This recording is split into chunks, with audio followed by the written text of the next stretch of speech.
Great guy. I'll let you know now. I am not a great guy at all. I am not a good guy. I am not a great guy. I am not a good man. I'm none of those things. I am a good father. That's all I have to be good at. I will be a good husband, and that's all I have to be good at. I will be a good father and a great husband. Those are the only things I need to worry about.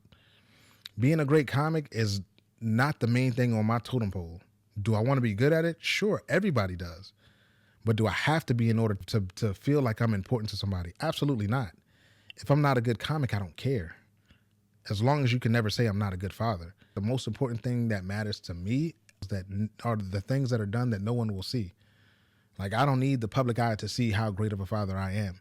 I know that I haven't always been a great man, and people are always going to point out the things that I've done because there's records of it. There's people's opinion of it, and I don't care. My kids see me on a daily, and they see me work hard to scrub off those stains because I want to please you guys. That's going to look foolish to them. Like, oh, my daddy is trying to be so great for them. Like, I don't care about those things. My daddy is great because we sit down in the living room and have conversations every day. We have game night.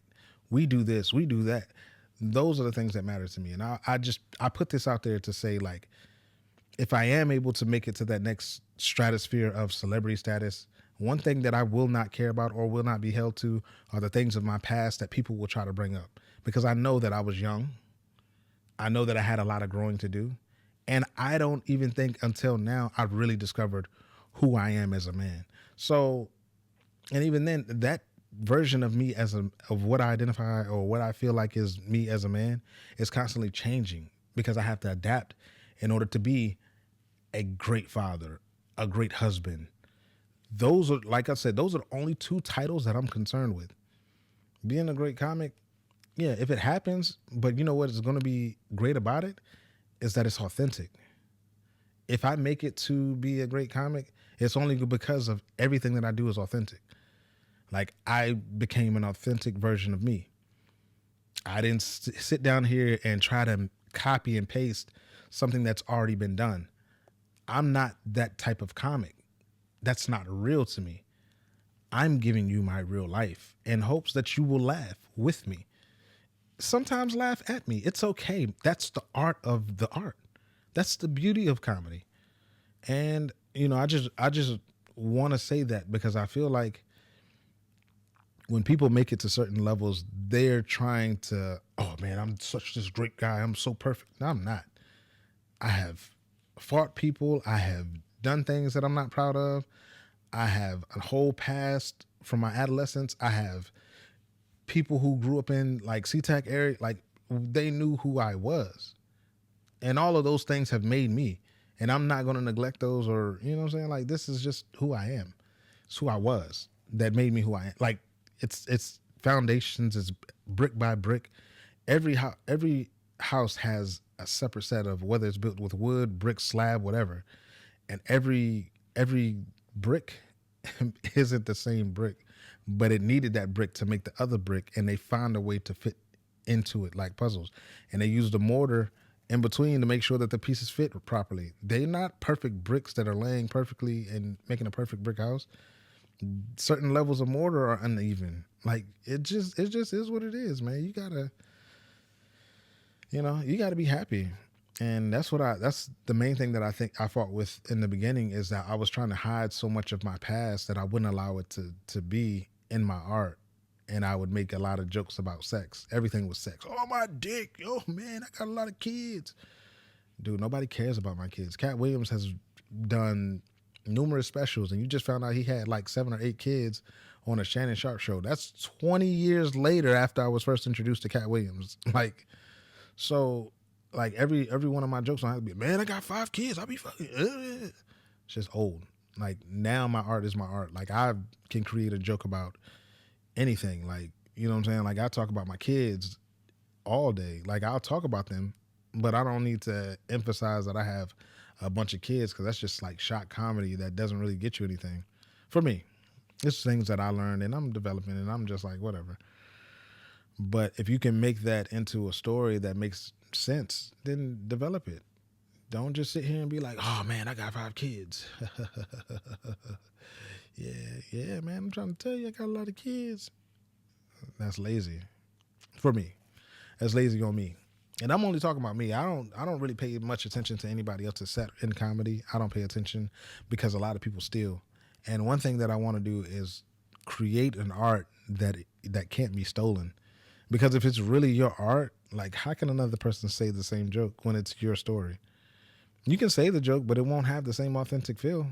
You know what I'm saying? Like I've had somebody steal a joke from me. I don't really care. Like that was during a time where my I didn't know how to tell the art. Dude, we had a phone conversation. We had a phone conversation.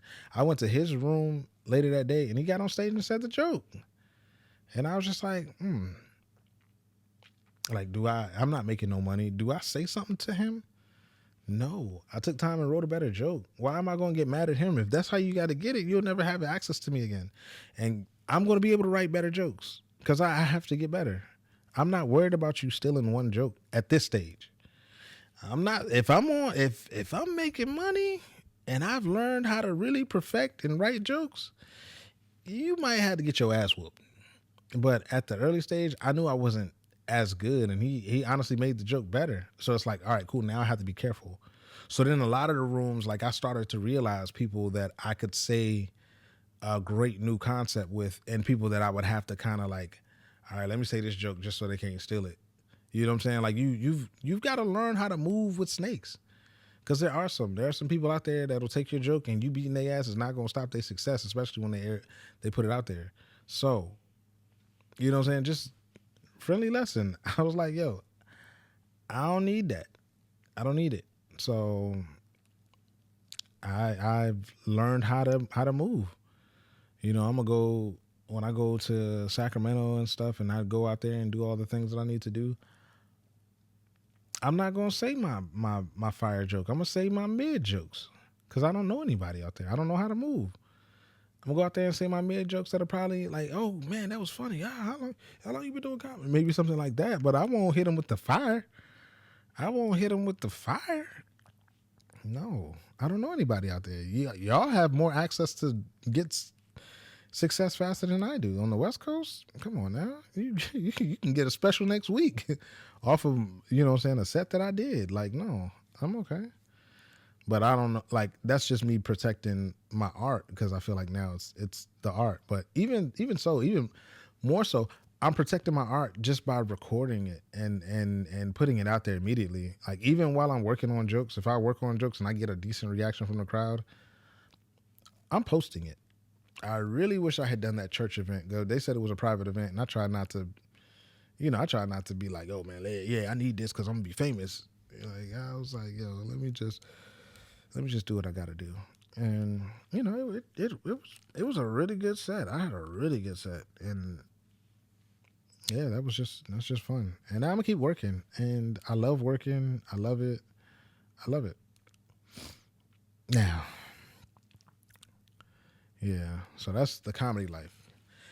Now on to some better things, because I said I wouldn't do too much talking about things unless I really was passionate about them. Like I'm not trying to do current events, a billion current events, but I am going to talk about this Cole release, man, because J. Cole just released a song maybe 2 days ago, and I thought the song was amazing. The song was it's called Clouds, and as soon as I cut it on, man, I get that old '90s Bone Thug feeling, like how he brings in the melody, and I was like, oh my god, nostalgia is kicking my ass right now. Like I love this.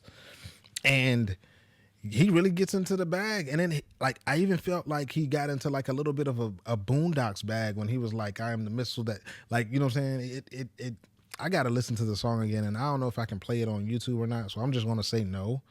But I've got to tell you, like, the fact that J. Cole was getting into his rapidy rap bag was crazy for me.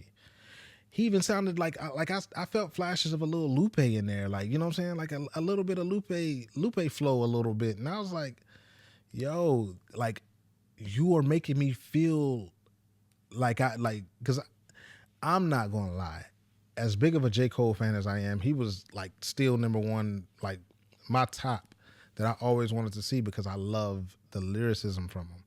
I love the relatability.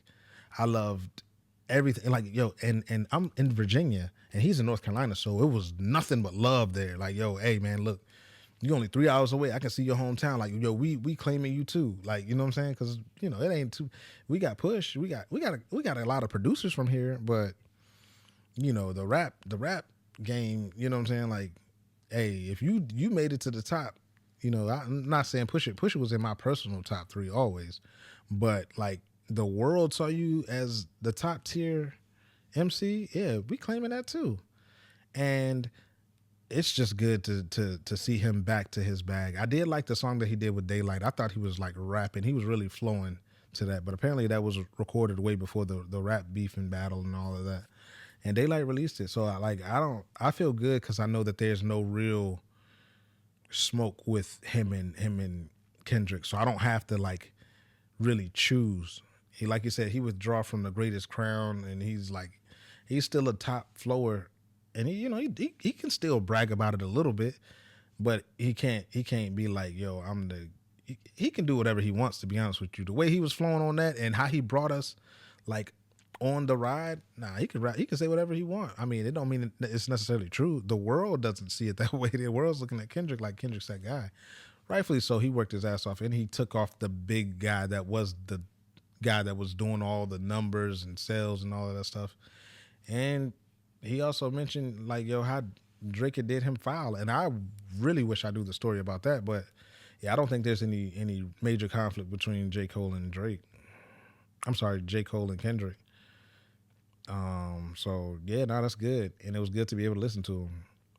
It was great to be able to listen to him, and I loved it, man. I loved every bar that was rapped on that, like the flipping. Oh my god, like, man, I thought I was gonna get some more of that. What was it? Trippy, boy. Woo.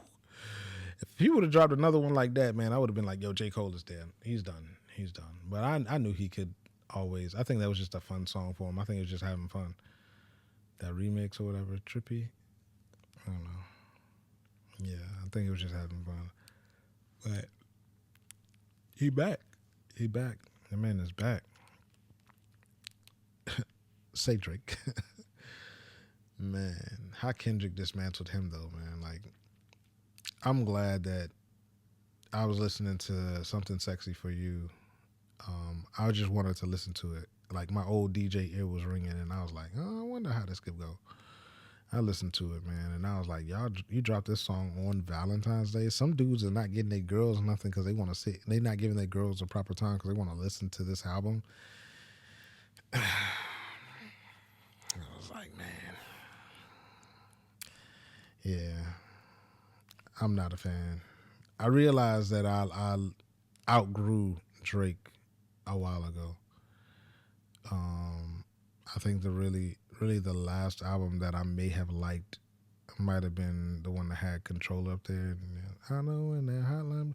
I think that was the last song that I actually like thoroughly enjoyed. And I'm not just talking because of how like the whole thing with Pusha T and him happened. Like, and I'm not just saying that. I mean, like, that's the last one that I thoroughly enjoyed because I could relate to it. Like, I was just finishing up my career as far as DJing and stuff, and I was, just chilling, just really sitting back chilling. So, yeah, man, it was good. It was a good run. He had a great run. I just don't think he grew with his audience, man. I mean, I think that's the problem is sometimes artists don't know when it's time to like, let your again that falls into what I just talked about. Like, what's going on in your real life? Like, talk in depth about the women that you love and that ain't there for you no more. Like, talk about that. We'll appreciate it because we might be going through the same thing. You know what I'm saying? Like, we got to relate to you and make it catchy, make it a hook. You a pop star, pop style or whatever. You. But I'm glad as a parent. I'm happy that Kendrick did all that he did because for me, I have a daughter that's 16 years old, just got her learner's permit. Well, she's 15. She's about to be 16 in a few months. Just got her learner's permit. And I close my eyes and imagine someone that is 30 plus years old trying to get my daughter in bed with them. And it just bothers me to no end. Like, it really pisses me off. And I know I shouldn't stress myself like that. But I just look at any man like, dude, you're 30 something years old and you're still trying to get 18-year-old girls. In 2 years, my daughter will be that age and you'll be 40. A 40-year-old man misleading my child, I do not respect that at all. So, yeah, no, I'm happy. I'm truly happy because Drake is so influential. I use air quotes with that. Drake convinces men that that's the way that you should deal with. Everybody should leave the older women and go and deal with the younger woman. And I hate that because why do you think that that's okay?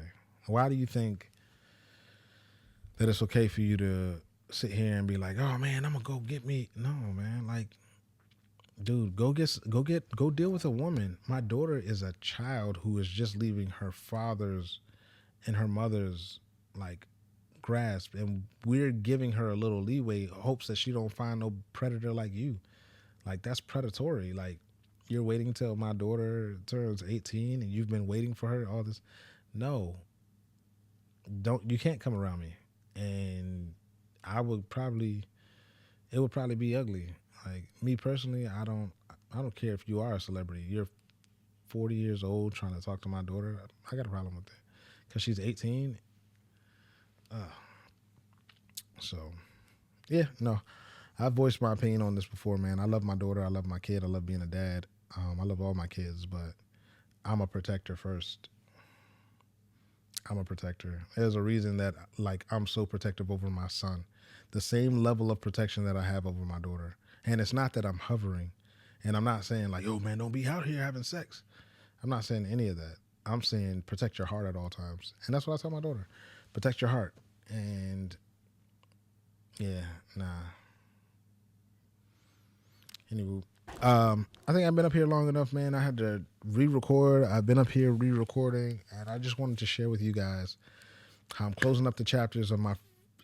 I'm almost at my second year of comedy, and I'm actually looking forward to it. I think this year is going to be the year where I actually have fun.